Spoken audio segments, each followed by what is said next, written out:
जय हिंद आप सभी को मेरा। और आज हम बात करेंगे चाइना इन्फ्लुएंस ओवर नेपाल। अब ये क्या कहानी है हम इसको समझते हैं।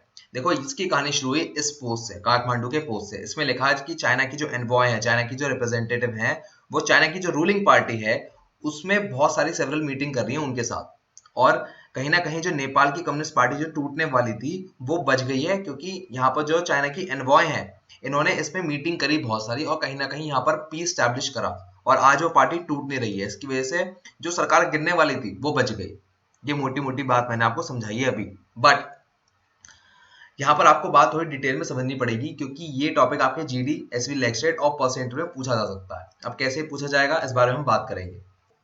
उससे पहले मैं आपको अपने बारे में बताना चाहूंगा। मेरा नाम है Shubham Washne. By profession I am YouTuber on Self selection Board YouTube channel and my aim is to take you one step towards your uniform. यहाँ से हम आगे बढ़े तो रोज शाम 5, 6 और 7 बजे डेली मैं आपके एसएसबी के लेक्चर और जीडी टॉपिक लेकर आता हूँ फ्रॉम मंडे टू फ्राइडे। इसके साथ अगर आप सीडीएस, एफकेट, सीएपीएफ, एसएसबी की तैयारी करना चाहते हैं तो अनअकैडमी के टॉप एजुकेटर इसमें आपकी मदद कर सकते हैं। ये उसका प्राइसिंग प्लान है। बट अब तक आप मेरी वीडियो देख के समझ गए होंगे कि रोमन साइंस साहब के साथ मेरा उठना बैठना है। रोमन साइंस साहब ने कहा है कि अनअकैडमी शुरू तेरी बहुत चलती है, तो आप मेरा नाम एज अ कूपन कोड इस्तेमाल कर सकते हैं और आपको यहाँ पर 10% ऑफ मिल जाएगा। यहाँ से हम आगे बढ़ते हैं। अब ये हमारा प्यारा भारत है। अब यहाँ प्यारे भारत से अगर हम ऊपर चलें तो यहाँ पर आपको नेपाल मिलेगा और इसके ऊपर मिलेगा चाइना। अब चाइना का कहीं ना कहीं इन्फ्लुएंस अगर नेपाल पे आ रहा है तो वो इंडिया के लिए बहुत इंपॉर्टेंट बन जाता है, क्योंकि कहीं ना कहीं हमारी सिक्योरिटी नेशनल बॉर्डर से भी जुड़ी हुई होती है और वो नेपाल से जुड़ी हुई है। तो हमें बात समझनी पड़ेगी क्यों। अब यहाँ से जरा हम आगे बढ़े। अब जब ये टॉपिक है चाइना इन्फ्लुएंस ओवर नेपाल, अब इसमें कहानी आपसे पूछी कैसे जाएगी एसएसबी के अंदर, वो पूछी जाएगी पर्सनल इंटरव्यू में। आपसे पूछा जाएगा इंडिया नेपाल रिलेशनशिप पे थोड़ी लाइट डालो, थोड़ी रोशनी डालो। या आपसे पूछा जाएगा आप बता सकते हो कि आजकल टॉप न्यूज क्या चल रही है, तो आपने बताया कि चाइना इन्फ्लुएंस ओवर नेपाल चल रहा है। तो आपसे पूछा जाएगा कि भाई कैसे चल रहा है इन्फ्लुएंस, तुम्हारे इस पे विचार क्या है। तो आपको बताना पड़ेगा डिटेल में। अब यहाँ पर पहले ना आपको उसकी बैक स्टोरी समझनी पड़ेगी कि नेपाल पे आज भले ही चाइना का इन्फ्लुएंस है, बट कभी एक समय ऐसा था कि जो नेपाल है वो अपनी जो फॉरेन पॉलिसी है वो भी इंडिया से पूछ के डिसाइड करता था कि भाई हमारी फॉरेन पॉलिसी क्या होनी चाहिए। और वो समय था 1947 से करीबन 1980s के समय तक का। उसके बाद नेपाल ने अपनी स्ट्रैटेजी बदल दी, वो अपनी फॉरेन पॉलिसी खुद बदलने लगा। अब इसके पीछे रीजन क्या हो रहा था? इसके पीछे रीजन आ रहा था चाइना। चाइना का इंटरफेरेंस होना शुरू हो गया था करीबन 2000 के आसपास से, जब उसने अपनी पावर गेन करनी शुरू करी। अब यहाँ पर क्या इशू है पूरा समझते हैं। बट उससे पहले मैं आपके सामने एक एग्जांपल कोट करना चाहूंगा, जिसमें नेपाल ने कहीं ना कहीं ब्लेम किया है कि इंडिया रेस्पॉन्सिबल रहा है नेपाल की पॉलिटिक्स में इंटरफेरेंस के। अब उसका एक एग्जांपल नेपाल क्या कहता है चिल्ला चिल्ला के, वो ये कहता है कि जो मधेशी इशू हुआ था वो जो कारण था उसका वो इंडिया था। अब मधेशी इशू क्या था? मधेशी इशू ऐसा इशू था जिसकी वजह से नेपाल का हुक्का पानी बंद हो गया था। मतलब ऐसा कि ये नेपाल है, करेक्ट। अब इसके पास पहले कोई भी सामान आता था वो इंडिया के बॉर्डर से आता था, यहाँ से। अब क्या हुआ, ये वाला जो एरिया है, लैंड वाला एरिया जो यहाँ पर बॉर्डर कनेक्ट करता है, इसको ब्लॉक कर दिया गया। वो कौन थे जिन्होंने ब्लॉक किया? वो थे मधेसी।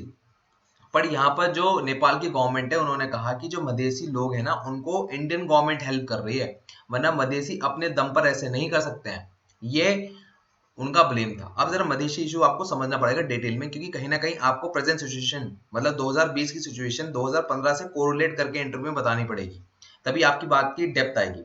अब क्या है, मधेसी रीजन जो है वो इतना बड़ा रीजन है, आपको दिख रहा है ये। बट जो नया कॉन्स्टिट्यूशन बना नेपाल का, उसने ये रीजन इतना सा कर दिया। साइज में अंतर देख रहे हो? ये बहुत बड़ी प्रॉब्लम बननी थी मधेशियों के लिए। दूसरी प्रॉब्लम ये बननी थी कि कॉन्स्टिट्यूशन में एक बात कर दी गई है, अगर कोई औरत, नेपाली औरत इंडियन से अगर शादी करती है तो वो अपनी सिटीजनशिप लॉस कर देगी। अब जो नेपाल का बॉर्डर है वो यूपी और बिहार से टच होता है। तो यहाँ पर क्या है, अगर मैं आपको बॉर्डर दिखाऊं, यहाँ पर ये देखिए, जो यहाँ का एरिया है, ये वाला एरिया, बॉर्डर वाला एरिया, वो बहुत ही सेम कल्चर रखता है नेपाल के बॉर्डर वाले एरिया से, जिसकी वजह से क्या होता है, यहाँ के लोग आपस में शादी कर लेते हैं। और क्योंकि जो बॉर्डर है वो ओपन है, मतलब कोई भी आ सकता है, कोई भी जा सकता है, तो उन लोगों में जो टाइज हैं वो बहुत स्ट्रांग बन गए हैं, तो यहाँ पर शादी उनकी हो जाती है। पर यहाँ पर नेपालियों को, मतलब मधेशियों को, जो नेपाली मधेशी लोग हैं, उनको इस बात से दिक्कत आ गई कि भाई हमारी जो सिटीजनशिप है आप वो क्यों छीन रहे हो? हम जो शादी कर रहे हैं वो तो इसलिए कर रहे हैं क्योंकि हमारे कल्चर टाइज है। और हमारे जो रिश्ते हैं उनसे बहुत अच्छे हैं। आप एकदम से आज कह रहे हो कि अब आपकी सिटीजनशिप गई तो ये तो हमारे लिए दिक्कत की बात हो जाएगी। तो यही कारण बन रहा था कि जो मदेशी लोग थे उन्होंने ब्लॉकेट कर दिया। अब ब्लॉकेट कैसे किया उस बारे में हम डिटेल में समझते हैं।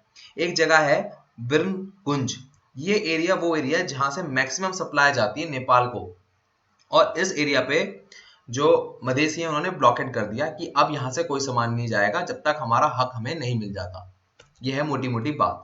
अब आते हैं करंट गवर्नमेंट की सिचुएशन पे कि नेपाल की गवर्नमेंट आज की तारीख में काम कर कैसे रही है। अब करंट सिचुएशन समझने के लिए आपको पहले ये समझना पड़ेगा कि नेपाल काम कैसे करता है, मतलब नेपाल का सिस्टम कैसे काम करता है। देखिए जैसे हमारे यहाँ पार्लियामेंट है, उनके यहाँ भी पार्लियामेंट है। अब उनके पार्लियामेंट को कहा जाता है फेडरल पार्लियामेंट ऑफ नेपाल। तो आपके मन में सवाल आना चाहिए कि इंडिया के पार्लियामेंट को क्या कहा जाता है। हमारे पार्लियामेंट को कहा जाता है पार्लियामेंट ऑफ इंडिया। ये बहुत ही कॉमन सा सवाल है, ये आपके दिमाग में स्ट्राइक नहीं करेगा, पर वहां जो आई होगा इंटरव्यूइंग ऑफिसर होगा वो ऐसे ही जो मतलब गूगली क्वेश्चन होते हैं जो आपका दिमाग कभी सोच नहीं सकता वो पूछ लिए जाते हैं। अब जैसे इंडिया में पार्लियामेंट होती है लोकसभा और राज्यसभा, वहीं नेपाल में जो पार्लियामेंट होती है वो दो टाइप की होती है, वो होती है house of representative and national assembly. जो हाउस ऑफ रिप्रेजेंटेटिव होती है वो होती है लोअर असेंबली, और जो नेशनल असेंबली होती है वो होती है अपर हाउस। अब दोनों ही हाउस में नेपाल कम्युनिस्ट पार्टी का बहुत जोर है, मतलब बहुत ज्यादा बहुमत में वो लोग बैठे हुए हैं। पर अभी हम बात करेंगे यहाँ पर हाउस ऑफ रिप्रेजेंटेटिव की खाली, जो कि लोअर हाउस है।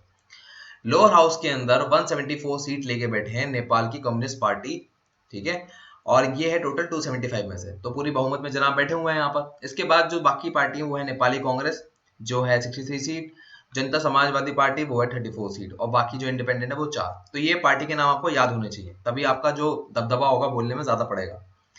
अब यहाँ से सवाल ये आ जाता है इंटरेस्टिंग फैक्ट कि जो नेपाल की कम्युनिस्ट पार्टी है वो साउथ एशिया की बिगेस्ट कम्युनिस्ट पार्टी है और थर्ड लार्जेस्ट कम्युनिस्ट पार्टी है एशिया के अंदर। ठीक है, ये फैक्ट बताने की वजह क्या पड़ गई, क्योंकि यहाँ पर इसके बिगेस्ट बनने का रीजन इसलिए है क्योंकि नेपाल की दो कम्युनिस्ट पार्टी थी।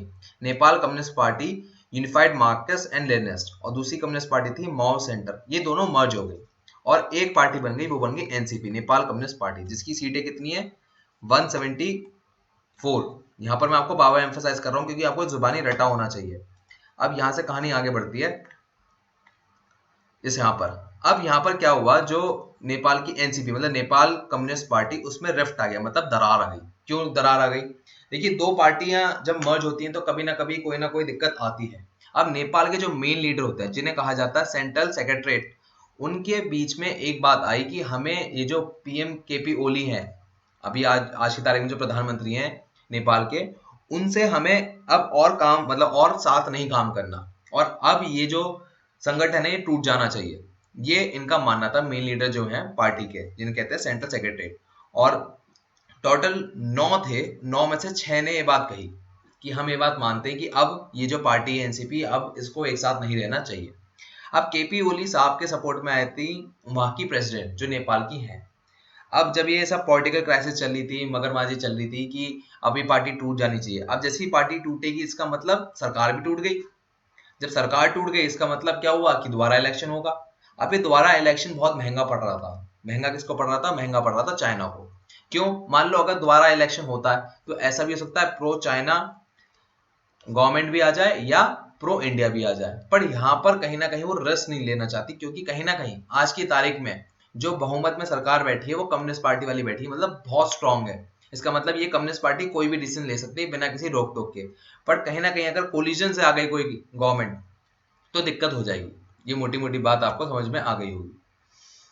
अब यहाँ पर आती है एंट्री चाइना की। चाइना की एंट्री कैसे होती है? वो होती है उनके एनवॉय से, उनके रिप्रेजेंटेटिव से, वो थी है। अब इनका नाम क्या है? इनका नाम है हु यांगक्वी, हो सकता है प्रोनाउंसिएशन गलत हो मेरी, चाइनीज नाम है। तो वो सीरीज ऑफ मीटिंग करती हैं और वो एनसीपी को समझाती हैं देखो लड़ने की कोई जरूरत नहीं है, आप अगर एक साथ रहोगे तो एक स्ट्रॉन्ग पार्टी बन के रहोगे। देखो अभी आप 174 सीटों के साथ हो तो मजबूत हो ना, आपको कोई जोर जबरदस्ती नहीं कर सकता। पर अगर यहाँ पर कहीं ना कहीं स्प्लिट आ गया तो आप हमेशा कोलिशन से आओगे, और ऐसे उनको समझाया बहुत तरीके से, और फाइनली ये जो एनसीपी है ये रुक गई। अब ये बात भाई चाइना के जो प्रेसिडेंट है जी जिनपिंग साहब उन तक पहुंची होगी, तभी उन्होंने अपने रिप्रेजेंटेटिव को भेजा। तो जो चाइना के जिनपिंग साहब हैं उन्होंने कॉल भी मिलाया, और वो मिलाया प्रेसिडेंट को जो कि नेपाल के वो है विद्या देवी भंडारी। विद्या देवी भंडारी से बात करने के बाद उन्होंने भी समझाया जी जिनपिंग साहब ने कि भाई ऐसा ना हो तो बेहतर ही है। और इसके बाद उन्होंने एक हाल भी पूछे जो केपी ओली साहब हैं, जो कि पीएम है वहाँ के, उनसे कि भाई आपकी हेल्थ कैसी है, क्योंकि कहीं ना कहीं उनके अभी किडनी ट्रांसप्लांटेशन का ऑपरेशन हुआ था, तो वो सक्सेसफुल हुआ, तो अब उन्होंने रीशेड्यूल ज्वाइन किया है नेपाल की सरकार में वापस। तो अब वो सब सही है कि नहीं, ये सब ऐसे करते करते उन्होंने किसी तरह एनसीपी को, मतलब नेपाल कम्युनिस्ट पार्टी को जोड़े रखा, और अभी वो सक्सेसफुली काम कर रही है। ये मोटी मोटी बात आपको समझ में आ गई होगी। पर सवाल ये आता है कि जो चाइना है वो नेपाल में इतना इंटरेस्टेड क्यों है। देखो, रीजन इंटरेस्ट होने का मुझे अभी तक समझ नहीं आया। चलो इसको थोड़ा डिवाइड करते हैं। भाई, नेपाल मिलिट्री पावर नहीं है, नहीं है। जाइंट इकोनॉमिक पावर है, नहीं। ऑल एनर्जी सोर्स का रिसोर्स है, नहीं। मिनरल का रिसोर्स है, नहीं। सबका जवाब नहीं है। फिर नेपाल चाइना इतना इंटरेस्टेड क्यों आ रहा है? चाइना इंटरेस्टेड इसलिए आ रहा है क्योंकि ये इंडिया का नेबर है। आज कहीं ना कहीं चाइना का इन्फ्लुएंस पाकिस्तान पे है, और भी इसके नेबर्स पे इन्फ्लुएंस हो जाए तो मजा नहीं आ जाएगा चाइना का, इंडिया तो आइसोलेट हो जाएगा एकदम से। ये एक रीजन है। दूसरा, जियो पॉलिटिकल इन्फ्लुएंस। कहीं ना कहीं चाइना आज की तारीख में ये चाहता है वो सुपर पावर बने, और जितनी कंट्री उसके इन्फ्लुएंस में रहेंगी उतना ही फायदा है। अब नेपाल इसको बैक ऑफ क्यों नहीं करता है? देखो, पहली बात तो ये है कि जब सरकार जुड़ी रही है तो हम बैक ऑफ क्यों करें। दूसरा रीजन ये है कि कहीं ना कहीं उनका 90% एफडीआई जो आता है वो चाइना से आता है, तो इतना बड़ा जब प्रॉफिट आ रहा है तो चाइना को वापस करने का क्या मतलब बैठता है। फिर यहाँ पर एक बात और है कि जो चाइना और नेपाल है, दोनों सेम लाइन पे है, मतलब कम्युनलिज्म के लाइन पे है, और दोनों की सेम आइडियोलॉजी है। और यहाँ तक यही बात नहीं होती है, जो जी जिनपिंग साहब है, मतलब जो चाइना के जो चाइना के यहाँ प्रेसिडेंट है, उनके साथ एक मीटिंग करी गई जिसे कहा जाता है सिंपोजिज्म। ये वर्ड आपको याद होना चाहिए। जो कम्युनिज्म में एक मीटिंग होती है उसे कहते हैं हम सिंपोजिज्म। वो मीटिंग 1 महीने पहले हुई, और जिसमें जो जी जिनपिंग साहब है, चाइना के प्रेसिडेंट है, उन्होंने कम्युनिज्म की जो आइडियोलॉजी है वो डिलीवर करी एक स्पीच में। बड़ी बात है। पर क्या सिर्फ इतनी कहानी है चाइना और नेपाल की? नहीं, बेल्ट एंड रोड इनिशिएटिव की भी कहानी है। Nepal belt and road initiative का पार्ट है, और अब इसका प्लान ये है चाइना का कि केरुंग जो जगह है चाइना में, वहां से हम चलाएंगे ट्रेन। और ट्रेन कहां तक जाएगी? वो जाएगी लुम्बिनी से। अभी जो लुम्बिनी जगह है ये आती है इंडिया के एकदम बॉर्डर के पास, और ये हमारे लिए सिक्योरिटी थ्रेट बन जाता है। पर क्या इसमें हम कुछ कर सकते हैं? नहीं। हम ना इसे स्टॉप कर सकते हैं, ना इंटरफेयर कर सकते हैं। तब तक नहीं कर सकते जब तक अभी ये जो पॉलिटिकल सिचुएशन है बदल नहीं जाती, क्योंकि अगर हमने अभी इंटरफेयर किया तो कहीं ना कहीं जो आज की नेपाल की गवर्नमेंट है वो प्रो चाइना हो रखी है, वो हमें इंटरनेशनल लेवल पे उंगली करना शुरू कर देगी, तो हम नेपाल की सोवरेनिटी में इंटरफेयर करने वाले माने जाएंगे। ये मोटी मोटी बात आपको समझ में आ गई होगी। मैं फिर से आपको सवाल पे लेके जाता हूँ। सवाल ये था, इंडिया नेपाल रिलेशनशिप क्या है उसके बारे में बताएं आप, तो आप करंट सिचुएशन समझ गए होंगे। तभी आपको 2015 की सिचुएशन और 2020 की सिचुएशन को कोरिलेट करके बताना पड़ेगा। दूसरा सवाल ये था कि China influence over Nepal and what do you think so, तो भी आपको यही बताना पड़ेगा। 2015 में हमने कोई इन्फ्लुएंस नहीं किया था नेपाल में मदेशियों को। मदेशियां अपनी मर्जी से ऐसा कर रहे थे, क्योंकि कहीं ना कहीं न्यू कॉन्स्टिट्यूशन जो था वो उनके फेवर में नहीं था। और 2020 में आज चाइना इन्फ्लुएंस कर रहा है नेपाल को, इंडिया दूर दूर तक नहीं है। तो यहां तक आपको बात समझ में आ गई होगी। अब मैं आपको कुछ फैक्ट बताऊंगा जो आपको याद रखना है। मैंने आपको याद है कि जब मदेशी इशू था तो मैंने आपको बोला था कि बेरुंग आपको जगह पता होनी चाहिए। आप ये नहीं कह सकते कि जो चाइना बॉर्डर हमने क्रॉस किया ना, आपको छोटे बच्चे नहीं है। ये तो एक जो वहां पर आम आदमी होता है ना हिंदुस्तान में और नेपाल में, उसको भी पता होगा कि इंडिया से सामान नहीं आ रहा है। पर कहाँ से नहीं आ रहा, उसकी जगह का नाम है बेरुंग। इसको याद रखिएगा। ये होता है वीडियो का एंड। अगर आपको वीडियो अच्छी लगी और कंसेप्ट की क्लैरिटी आई है तो खाने पे बुलाइए, और मेरी वीडियो देखकर आपको रिकमेंडेशन मिलती है तो मिठाई खिलाइए। अगर आप चाहते हैं कि मैं कोई टॉपिक लूं तो #भाषण का कमेंट बॉक्स में बताइए, या मेरे कोई पर्सनल मैसेज हो तो आप इंस्टाग्राम पे मुझे डीएम कर सकते हैं। सेल्फ सिलेक्शन बोर्ड मेरे इंस्टाग्राम का हैंडल है, and my aim is to take you one step towards uniform. तो मैं पूरी कोशिश करूंगा कि आपकी प्रॉब्लम सॉल्व हो। इसके साथ अगर आप कोई और जीडी टॉपिक या लेक्चर टॉपिक या पर्सनल इंटरव्यू का टॉपिक ढूंढना चाहते हैं तो मेरा नाम आप टाइप करिए यूट्यूब सर्च इंजन में और टाइप करिए जीडी टॉपिक, मैं आपको मिल जाऊंगा, या आपको मेरी पूरी प्लेलिस्ट का लिंक डिस्क्रिप्शन बॉक्स में मिल जाएगा। मैं लेता हूं आपसे विदा। जय Hind, take care, bye bye. मैं उनको रोज सोचता हूँ, मैं उनको रोज सोचता हूँ, वो है